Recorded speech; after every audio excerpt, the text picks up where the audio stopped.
Hey there, I'm Pete Townsend, and this is Money Never Sleeps. We look inside the minds of entrepreneurs and at the crossover of startups, enterprise, finance, technology, and life as we know it. Owen Fitzgerald and I are back with another Money Talk segment this week with a walkthrough of Amazon's new partnership with BNPL, or Buy Now Pay Later player Affirm, and what this means for the Amazon flywheel.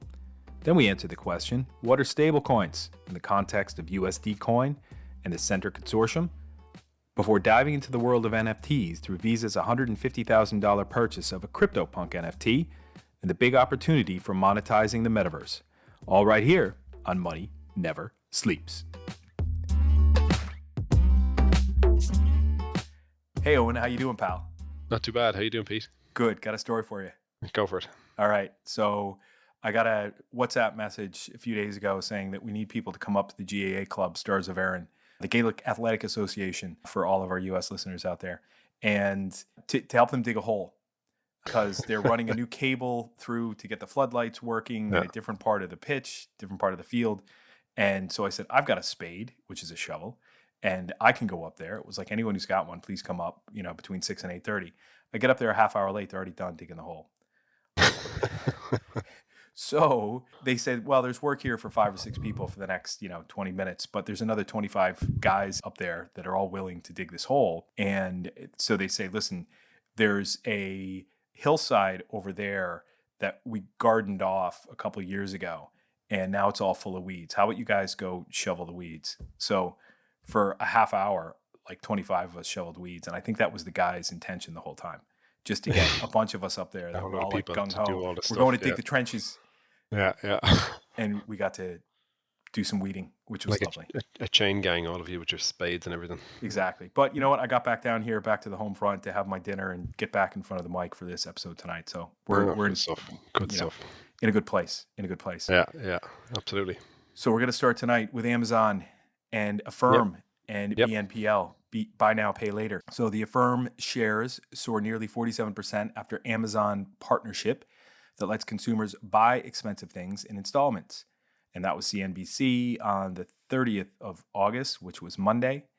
And I think this was inevitable. It was going to happen. And whether it was Klarna or Affirm obviously being the US player, what this does, so people understand that, is that when you go to checkout on Amazon, you will have the option of paying now using your credit card, or you can click the Affirm button and set that up so that you can pay in X number of installments over X number of months.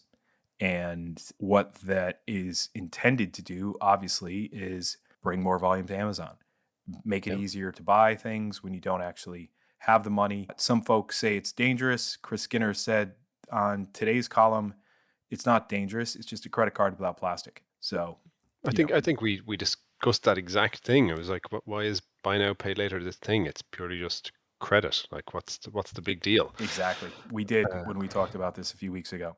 Yeah. So I've got a question about what this does to Amazon's flywheel, but I think there's some other interesting tidbits that you found on this one as well. Yeah, well, the immediate kind of Twitter response was, why didn't Amazon just do it themselves? And obviously, why wouldn't they have done it themselves? I suppose integration with Affirm, there's probably a longer term plan on that, but it does seem like something they could have easily initiated, given that they're already extending credit on the SME side or business customers. I think they could have. I got a bit of an angle here. Hit me.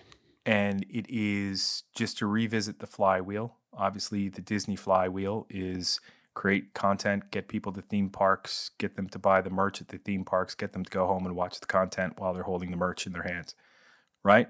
The Amazon flywheel, and it is based upon doing one thing really well, like Disney do one thing really well, which is storytelling. And those 3 parts of the flywheel all feed that. Amazon's flywheel is lower prices. So lower prices lead to more customer visits. Primes the pump for that. Yep. More customers increase the volume of sales and attract more commission-paying third-party sellers to the site, because the third-party sellers want more volume of sales for themselves, and they see Amazon's audience is capable of delivering that for them. And then more third-party sellers enabled Amazon to get more out of the fixed costs, like the fulfillment centers, the servers needed to run the website, and that eventually became AWS. Greater efficiency enabled Amazon to lower prices, right? So Yeah. Where does BNPL fit into this? And when I was thinking about that, I dropped it into that point of, okay, more customers increasing the volume of sales. Having BNPL as an option to pay increases your volume of sales. There is that impulse shop opportunity where, something costs €200 or $200 and I can pay for that over 5 months. It's a little bit more palatable. And I might go ahead and buy that smart speaker, right? I'm thinking though, looking at Affirm seems to be really good for businesses. If you check out the businesses section of their website, they've got 6.2 million shoppers, and they refer to them as loyal. They refer to them as regular users, and that they have a machine in place, it looks like, to reach out to them on a regular basis and motivate them and mobilize them to go buy from the merchants that are integrated with Affirm's BNPL. So I'm thinking this deal puts the Affirm shopper-focused marketing machine to work for Amazon. Yeah. Because you can drive the Affirm shoppers to Amazon now and not just these individual merchants. Yeah. There is another big relationship that they have, though, right? Walmart. Yes. Yeah, and this is the interesting one. So I was reading a great write-up on it on FinTech Business Weekly, which is written by Jason Mikula. Highly recommend anyone subscribe to that newsletter. So he put it out fairly bluntly. Like, obviously, Affirm is partnered with Amazon and its largest rival, Walmart. The big difference here being that Walmart, let's see, Q2, Walmart did 93 million US net sales, but e-commerce is only 11%. It averages anywhere between kind of 5 to 10% of their total sales for Walmart. And then you compare that for Amazon, and it is expected to do 367 billion in e-commerce sales in 2021, which is 40% of the entire e-commerce activity in the United States. Yeah. Versus a total of 65 billion for Walmart. And any of that volume of sales that Affirm were enabling with BNPL through e-commerce wasn't going through Amazon. Yeah. Now it can. And all of those merchants that are using Affirm BNPL today, I wonder how many of them have third-party seller relationships with Amazon, right? Yeah. And is it that these are completely separate channels right now, where that you've got any merchants that are using Affirm for BNPL, that those merchants don't sell at all through Amazon right now? Yep. Don't know? Or is it a mixed bag for Amazon to want to do this deal? Now, they didn't buy the business, they're just partnering with them, but there's got to be, some good crossover point there. With this opportunity, I don't think they just do it to get more buyers. I think they want to get more sellers onto their platform as well, because that is the key part of this whole flywheel, is having both buyers and sellers driving the momentum of the flywheel for Amazon. And that's it, because, Amazon's wider flywheel is around some unrelated businesses that support the core retail function, like AWS and the logistics. So they would have clearly had technically the capability, or they've about 89 billion in cash. So they would have had enough money to buy a firm if that was the route they were looking to go down. This seems to be let's trial it out sort of piece. Why wouldn't we just try it out? Because the deal doesn't even reference if it's exclusive with a firm, any of the economics behind it or anything. So, Amazon could easily acquire a firm, but I think a firm closed at 18 billion on Friday. So why would you put that much cash on the table for something that you may not necessarily know how much value it's going to add to the business down the line? Yeah. And at the same time, there's this view that, a firm as a standalone with their own competitive drive to keep delivering value will go out and be bringing more flow to Amazon naturally just through that partnership. Yeah. So, try it out. But also, if it's working, don't let that gorilla sit on that bunny. Don't let that gorilla pet the bunny even. And I think, like we talked about Square and Afterpay recently, a more natural fit there, and the sense kind of behind that acquisition is like Square is a financial services business. Mm-hmm. It was buying a financial services player to access its customer base. That's not what Amazon does. So partnering would probably seem to be the right step for now, especially if you consider that BNPL is just a feature as opposed to a product in itself. It just adds to the other features or kind of financial services offerings that Amazon offers. What do they got? Amazon credit card, Amazon store card, a secured card, Amazon Pay. So And this goes back to what we were talking about last week as well, about if Amazon can reduce the reliance on the credit card rails. I wonder how it works when you select BNPL at checkout or you select Affirm at checkout. And I think that 3% credit card charge that Amazon get is not applicable. Yeah. It would make sense that it isn't. I'd have to dig into this a bit to actually figure out if what I'm saying is correct or not, and I will do that. Can I pay for BNPL on my credit card so that I end up getting probably an extra month's worth of credit out of it? Yeah, your relationship as a buyer is with Affirm. I think Affirm pay for the product up front. And I think that skips the whole 3% charge that Visa and MasterCard apply to Amazon for the right to use their rails to complete the transaction. So if you're using BNPL through Affirm, there's got to be a percentage there, but it's definitely going to be less. And I think that's obviously how they make their money. And it brings the large purchases far more into play now for the regular retail customer on Amazon. Like I'd say my average, like I've spent a lot on Amazon. I don't even want to know how much over the pandemic, but on average, I'm probably spending 30 to 50 euro max, and it's like books or stuff for school or whatever, and they're talking about minimum limit here being $50, payments above $50. So would I then start buying larger items? Yeah, I probably would. I think I'm going to try it out for the Sonos Beam, which is the smart speaker that connects up to your TV. Yeah, that I've had my eye on for a while. I think I'm going to go for it. The way to do it. But I'd need to buy it through the US because Affirm is only available for the US. Yeah, for US customers, yeah, of course. Right. But my mom and dad will hopefully be coming over in November, but I'm not going to ask them to carry over a Sonos Beam. Be interesting to see what this does for Affirm, because obviously, look, we talked about the share price being up 47%, but I mean, it had dropped off prior to that with Peloton announcing that they were cutting prices on their entry-level bike range due to slowing demand. Like, Peloton accounts for about a third, or it at the time Affirm IPO'd, Peloton accounted for a third of its revenue. Wow. So there's a massive need to diversify anyway.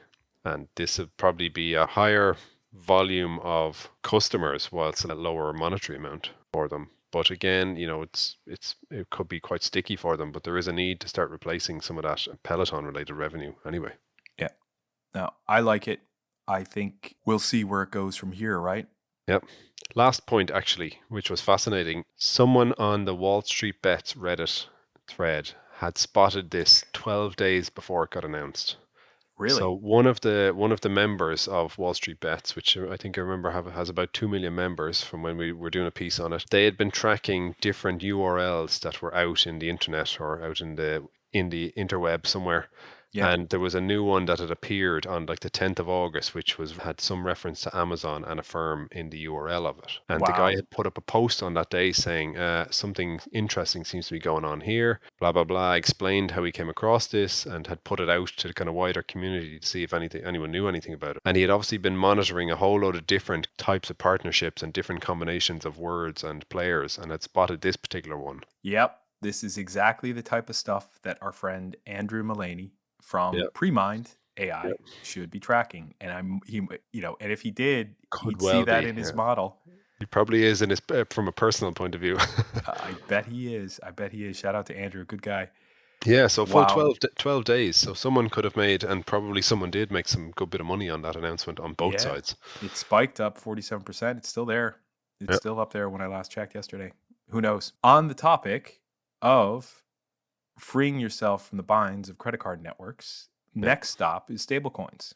Okay, so the Center Consortium are the group of companies, including Circle, Coinbase, and a number of others, who brought the stablecoin USDC to market. And the Center Consortium announces a new team to create a global network of stablecoins. And this came out of the block via CoinDesk on the 30th of August. And what they're saying is that the stablecoin that the Center Consortium run right now is a USD pegged stablecoin. And a stablecoin is a cryptocurrency that is pegged 1-for-1 to a specific currency. The overwhelming majority of the ones out there are USD and in no other currencies. So what Center is saying is that, listen, we've set up a team to be able to now go ahead and explore how we apply the Center Consortium model for other currencies and peg and do a euro stablecoin, do a pound sterling, do a yen, you name the currency. I don't think they're going to do a Turkish lira, but we'll see. I'll hold out hope for that. Anyway, the the part of this that stuck out for me as well, obviously, like I said, Circle are a member of this consortium, one of the main driving members of the consortium. And our friends from AidTech had an announcement last week that they are using Circle and USD Coin or USDC to provide fraud-resistant disaster relief, which I thought was really interesting. Shout out to Niall Dennehy. We had him way back. He's a big fan of the show. Yeah, he is a big fan, big supporter of the show. And I thought that was a really awesome development on their side to be partnering with Circle and USDC to be able to bring some of their services to market for this fraud-resistant disaster relief. Now, that's the gist of it. Tell me, Pete, because I was when you put this on the list of things to discuss. Sorry, I don't know if you heard my dishwasher finishing in the background there. I was like, great, it gives me a chance to ask what. I know you just explained what the hell a stablecoin is, but actually, what is it useful for? Is what I want. Yeah, I can answer that by saying it's e-money, but then you'll say, okay, what does that mean? Right? So stable coins like USDC are 100% backed by cash and treasuries. And the USDC model itself is at least 60-40 cash and treasuries. So the way it works is that you've sent fiat currency into the bank that Coinbase operate with, and Coinbase have then converted that into what's called e-money. Okay, and that is a representation of fiat currency that is due back to you. Once you see that appear in your Coinbase account, you can then select to buy Bitcoin, you could buy Ethereum, you could buy any of the other cryptocurrencies that are available on Coinbase, or you could buy a stablecoin, there are two big ones, USDC, which is USD coin, and USDT, which is Tether. And there's a little bit of controversy around Tether. I'll explain that in a minute. But once you have elected to then buy USDC, it's there. You can do whatever you want with it. And then you can easily buy into and out of and convert from USDC into other cryptocurrencies. And the biggest use of it at the institutional level is to say, I'm going to trade Bitcoin all day.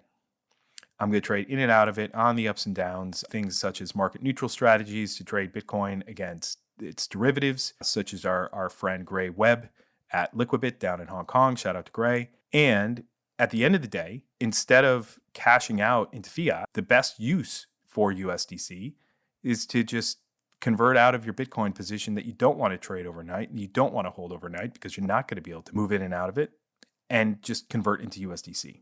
And you're basically parking your asset as a safe haven overnight. It would seem that to a layperson, which I am in this particular scenario, that like we've talked about Bitcoin and the argument that it's just a speculative asset, when you'd include it as a percentage of your portfolio, your asset allocation or whatever. But this sounds like on the face of it that it has a lot more value and reality to it, that I could then, if you use that example of it being e-money, that I could then use it to pay for things because I know that it's pegged to currency. It's going to be the dollar value. So I have an idea what it'll be tomorrow. It won't have gone up or down 500%. Exactly. But it is not yet e-money. Okay. E-money has a specific regulatory classification in Europe that I won't get into because it's not that terribly exciting. But there is a regulatory initiative underway called MiCA, the Markets and Crypto Assets, where stablecoins will likely be classified as e-money. Okay. And e-money is required to be backed 100% in a safeguarding account. If you are issuing e-money to your customers and you've issued 10 million worth of that, you need to have 10 million of cash in a safeguarding account. Stable coins are not yet included under that umbrella. They may be. However, what Center have done, the Center Consortium have done, is they've stepped up in the face of the controversy around Tether, which is the biggest stablecoin out there, USDT. They have about 70 billion plus in circulation. USDC have about 30 billion in circulation. But it came out that, I think it was last year or earlier this year, that Tether only actually held 3% cash in reserve. Okay, so for every USDT that was created, only 3 cents of cash were held in reserve. The other 97 cents were held in commercial paper, which makes it the equivalent of a money market fund. Okay, which isn't high risk, but still it's not what people thought were happening. So Center have stepped up and said, listen, we're going to be very clear and transparent. Grant Thornton are going to audit this. We're going to, for every USDC that's created, it's going to be at least 60% backed by cash. And we're going to simplify that other 40% even more, so it's only treasuries. So how different then is this to what Facebook are proposing? Or is what Facebook are proposing now just a stable coin? It's technically going to be the same thing. It's technically going to be the same thing. I really don't see any difference there. And, to answer your question around what is the use case for this at the consumer level, that's already happening. So Visa is now supporting settlement of card transactions with USDC. And the way that works is that you open a Coinbase account, you top it up, you go buy your USDC in your Coinbase wallet, and you can spend that with your Coinbase debit card. Crypto.com also offer these. Unbanked offer these debit cards on the Visa network. And Coinbase, or whoever the card issuer is, sees that you have USDC in your Coinbase account, and they then send that USDC to Visa's USDC wallet at Coinbase to settle the transaction. Coinbase then convert the USDC to USD and sends that to the merchant, right? So there's still some 3% charge being applied in there somehow by the merchant, I expect. So it's not quite what we had been talking about with Amazon being able to reduce their dependence on paying Visa and MasterCard 3%. Amazon would be able to do that with stablecoins if they just said, listen, when you get to the checkout, you can pay by credit card, you can pay by BNPL, Affirm, or you can pay by your crypto wallet and just directly move USDC to Amazon. And I'm sure someone's going to apply a small percentage there that's going to be less than 3%, but it's not going to be zero. Yeah. Okay. So this is allowing those that are operating and living in the cryptoverse and have a significant amount or have a everyday level of wealth in crypto that they use for their savings. They might use some of it for spending. They can easily, within seconds, convert some gains on an ecosystem token that day. They have an extra €50.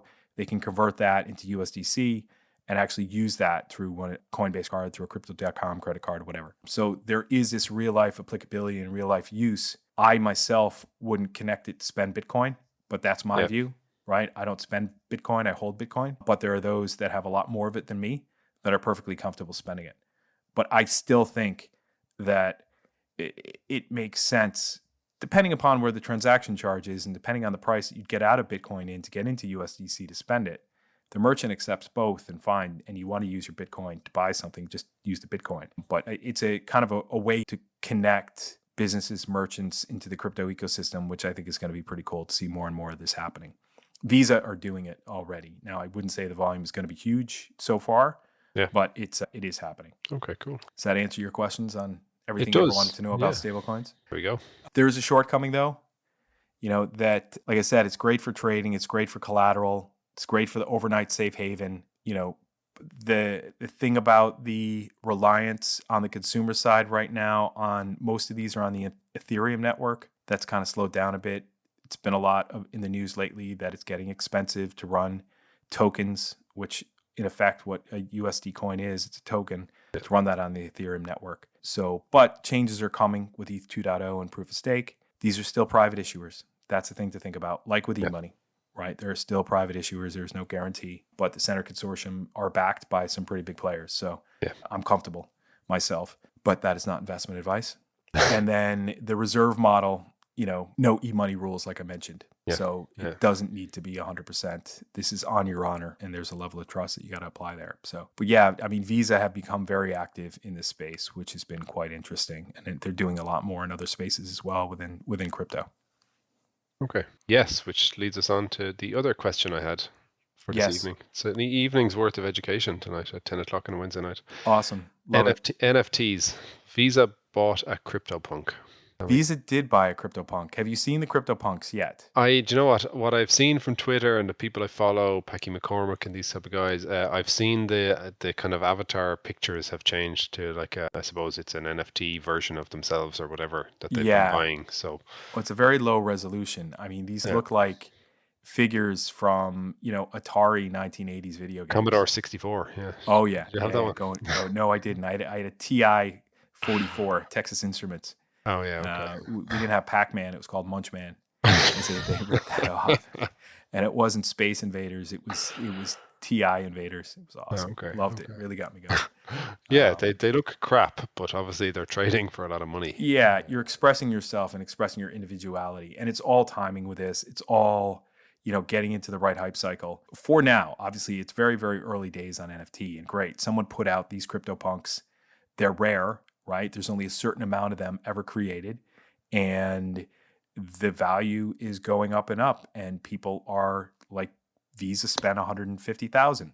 Packy McCormick's view on this from the Not Boring newsletter is that what Visa effectively paid for wasn't necessarily CryptoPunk and to be able to have that awesome JPEG that is rare and their own that they can hold for the rest of their lives. They actually said it was becoming part of their artifact collection, including the original paper credit cards and also those knuckle buster machines.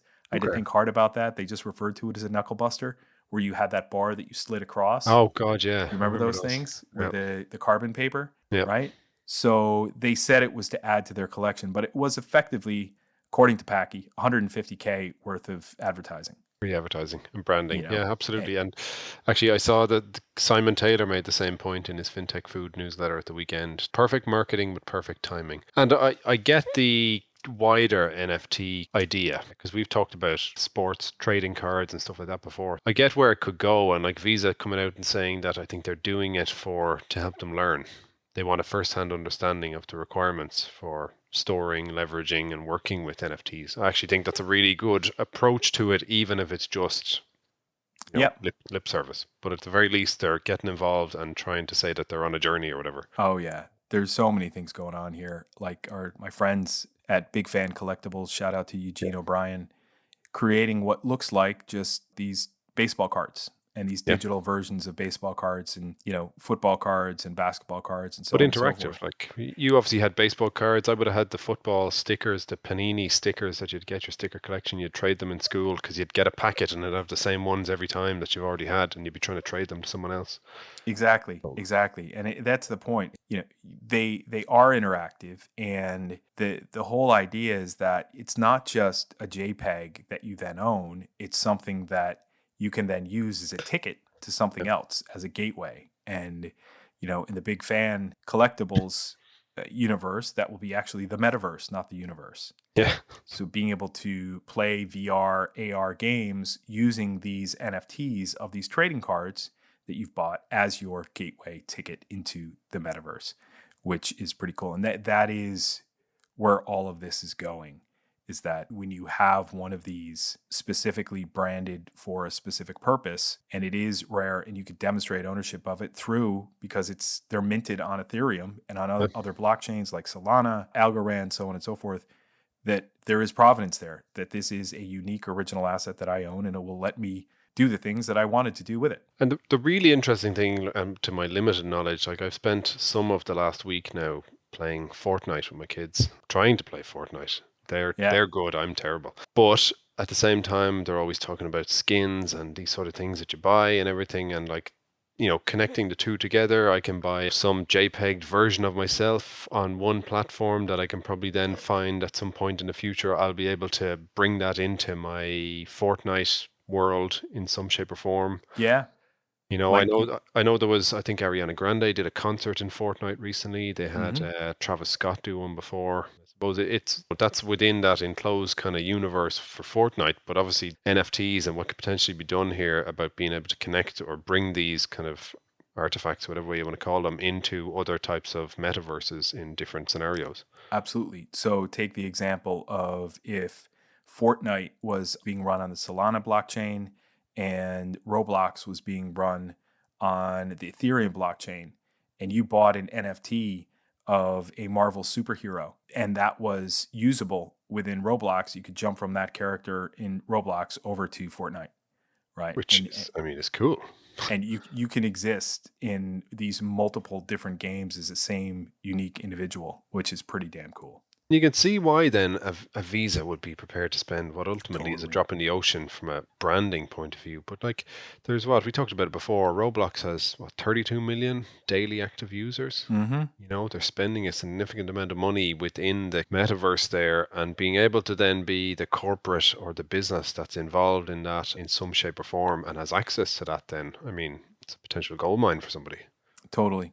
And you could, plant Visa sponsorship on the back of, your Marvel character, Visa Man, whoever it's going to be, right? Yeah.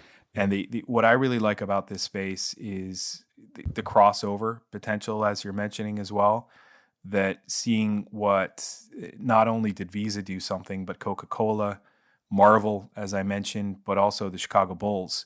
Yep. Chicago Bulls released a series of NFTs, again, which are JPEGs of these rare shots of the rings, and the 6 that were the rarest version of these NFTs, I've got to think that they were the 6 core members of the winning teams of the 90s, right? The Jordan teams, 80s and 90s. They only sold for $50,000 in total for all of them, but it was a cheap experiment, and it cost them basically nothing. And Packy McCormick again made this reference that you've got all these fans that will buy all of these shirts, all of this gear, caps, shorts, everything, paint their faces. Of course they're going to buy this stuff. Imagine, and it's not just sports, it's creators as well, and going to music concerts. And imagine if I had an original proven NFT from, every concert I ever went to, and I'd own that. That'd be pretty cool. But you look at, I mean, I have 2 examples, obviously, because we kind of lost in the noise when Lionel Messi went from Barcelona to PSG to Paris Saint-Germain. He went on that free transfer. Barcelona had run out of money and couldn't afford to pay him, but he got a whole load of Paris Saint-Germain fan tokens as part of his deal, which are only going to go up massively in value then on the back of him signing and fans buying more of these tokens. And then the other thing was, you take, like, obviously Kanye West dropped his new album there on Sunday night, I think it was. He had 3 weeks or so where he had listening concerts. So you went to that football stadium where he was living in the basement of the football stadium, and he sold it out 3 times. And like, people came along and they just listened to him play. He didn't perform at all, but he sold tickets for people for a listening party. And then he had wireless speakers that had the album preloaded on it, and he was selling them for $200 a pop through his website. And he made like $12 million over the course of the 3 weeks from like just putting out effectively branded stuff and having people turn up at a gig that wasn't a gig. And examples like that, where you have fans or you have a community that want a piece of the action, if this is the way to get them involved in that, like you talk about creators, and Simon Taylor had kind of referenced it in a good way around fans to own some of the IP of an album, potentially, things like that. Could be huge. Absolutely. It's like with Equidec here in Ireland, shout out to Michael Young, and that he's created these digital assets around racehorses, and that you can own a fraction of a racehorse without actually being a physical thing, which would be pretty gross. And when that horse wins the race, you get a share of the winnings. And that process is live today, but in an old school Microsoft Excel and back of the cocktail napkin process for how these syndicates are run and how this ownership is proven. And moving it into the digital world where you can actually exchange these things is pretty damn cool. The one thing I want to see happen here, I want dynamic NFTs. I want that trading card. I want the Boston Red Sox team. And I want every single one of those cards of the player, the digital cards.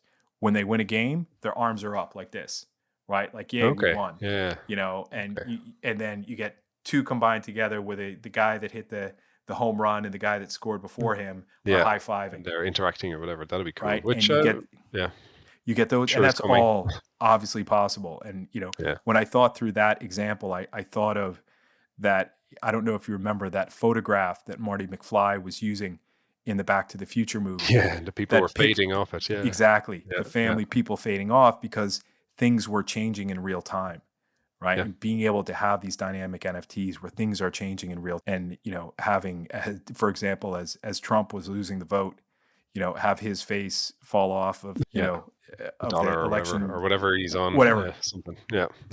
So that kind of stuff. So all of this is completely possible. I explained some of this to my dad, and I started off the chat or the treatise, as I'll say, with the word decentralized. And I got to the end of it. He's like, Pete, all I really got out of that was decentralized. You should have started with baseball cards. I know.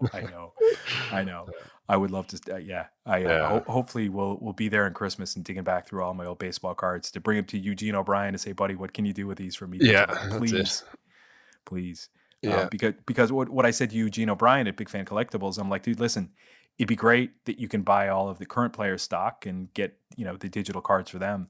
But, you put together something from the 90s when I was a big fan and, was going to 20 games a year, I would love that. I would eat that stuff up. So there's plenty of others like me. So big opportunity to do something here in this space, which is awesome. And isn't there, because I remember seeing something, Tom Brady is involved in one of the companies in the US that's Autograph. Autograph, .io or something, isn't it? Oh, yeah.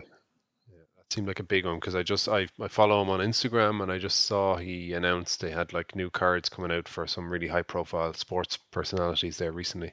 Absolutely. And I think him and Giselle Bundchen, his wife, are spokespersons for FTX. FTX, yeah. The big crypto exchange in the US, who have now been named naming rights for Miami. All I'd say is that like you mentioned hype cycles, like the NFT stuff, I can't even with a bare understanding of it, I can't keep track of what's going on. You can't. But you can't even try. I think it's going through a phase whereby, there's just all sorts of innovation and madness going on, but it's finding the way that it'll stick. It is, and it will. And I gave an example to someone the other day, is that there's this glacier in New Zealand called the Franz Josef Glacier. Yeah. And my wife and I climbed that one day with a guide, and the guide didn't really look like he knew where he was going. And I'm like, dude, you do this every day, don't you? He's like, yeah, but it's always changing. It's freezing, it's melting, it's refreezing. The path that we take people through from one day to the next is always changing. It is never the same. It's crazy. And I feel like that's the whole NFT, or the greater Web3 space, as it's called, because it includes NFT, DeFi, crypto, always changing.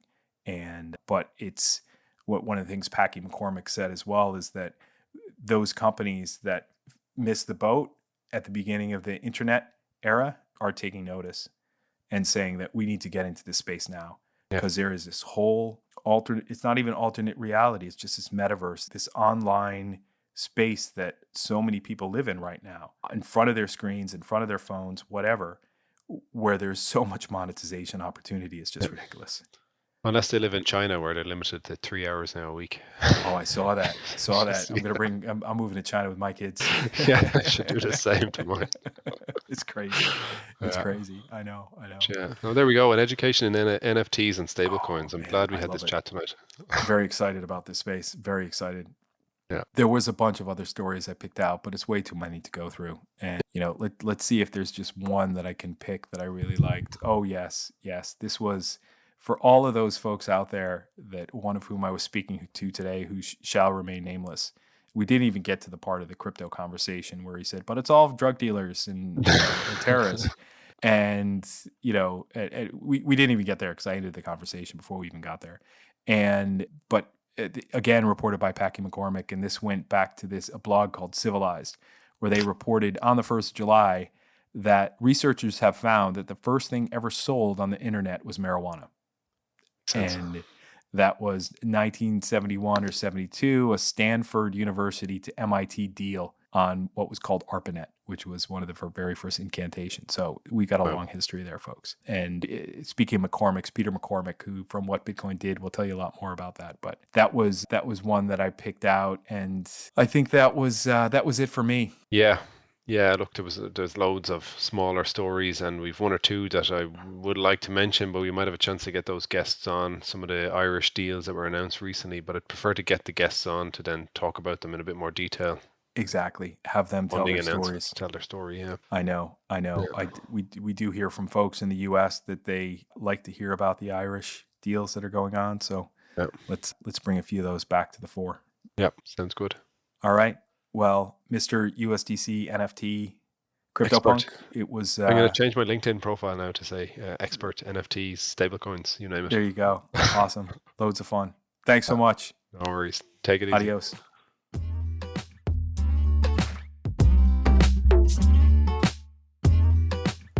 That does it for this week, folks. And you can learn more about the stories we covered in the show notes on our website, moneyneversleeps.ie. So check us out online and subscribe to our Money Never Sleeps newsletter as well. If you like what you heard, we would sincerely appreciate a 5-star review on Apple Podcasts or whatever platform you're listening on, as it helps others to find the show. And remember, Money Never Sleeps is spelled as all one word.